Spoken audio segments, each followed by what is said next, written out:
मेरा नाम SP90 SP90 का स्वागत करते हैं। आज हम सीखेंगे स्टील लाइफ को कैसे बनाएं और इसमें कुछ चीज़ों का ध्यान देंगे, जैसे पेपर की बात हो, चाहे पेंसिल की बात हो, जैसे या शेडिंग कैसे करनी है, इन सब चीज़ों के बारे में हम जानेंगे।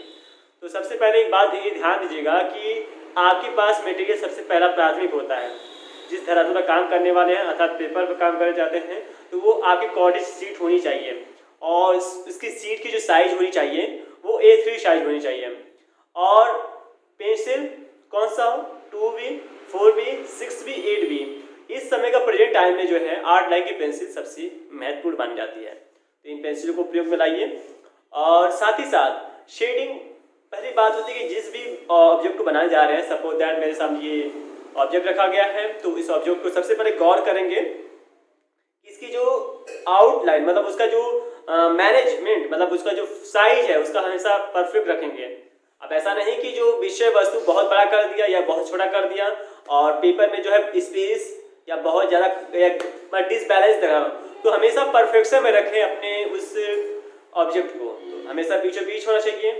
शेडिंग की हमेशा में ध्यान दीजिए, दो चीज़ ध्यान दीजिए, हाईलाइट एंड डार्क लाइट।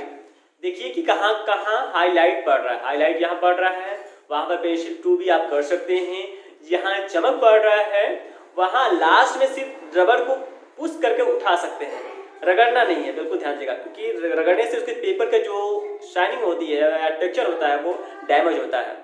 और क्या क्या जाता है कि इसमें जो भी आप मतलब फिगर ड्रॉ कर रहे हो तो उसमें लाइन रहनी चाहिए, क्योंकि लाइन पर मार्क्स करते हैं, आपके माइनस मार्क्स उस पर करते हैं यदि लाइन दिखती है तो कहने का मतलब हाईलाइट और डार्क लाइट से आपकी जो लाइनिंग है वो छिप जानी चाहिए, ठीक है। मीन देखा जाता है कि आपने जो भी पेपर में जो कंपोज किया है वो कितना सूटेबल और कितना परफेक्ट किया है, कितना परफेक्ट शेडिंग दिया है। ये देखिए, अब कहा जाता है नॉर्मली यदि मैं कहूँ तो 45 में जो है एक फास्ट शेडिंग दी जाती है, ठीक है। लेयर बाय लेयर पेंसिल लगाइए, 2B लगाइए, 4B लगाइए, 6B, 8B लगाइए, लेयर बाय लेयर लगाइए, जैसे जहाँ जहाँ डार्क है वहीं पे करिए, ये चीज़ क्लियर करिए।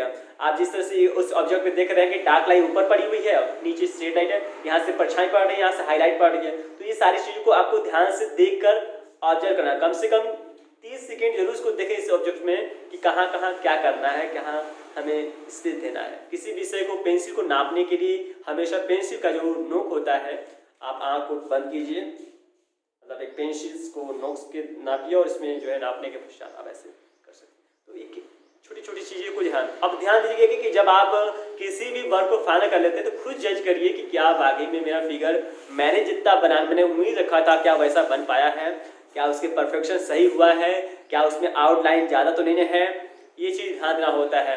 पेंसिल को हमेशा दबा कभी नहीं चलाएं, शेडिंग के दौरान हमेशा स्मूथली हौले हौले आराम से वर्क करेंगे तो आपका फिगर बहुत अच्छा जाएगा।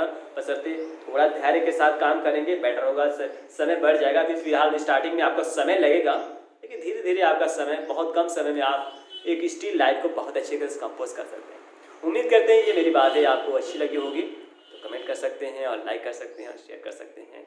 और क्या आपके मन में जिज्ञासाएँ हैं, क्या दिक्कतें हैं, क्या प्रॉब्लम है, कमेंट में लिखिए, हम आपके प्रश्नों का जवाब देने वाले हैं।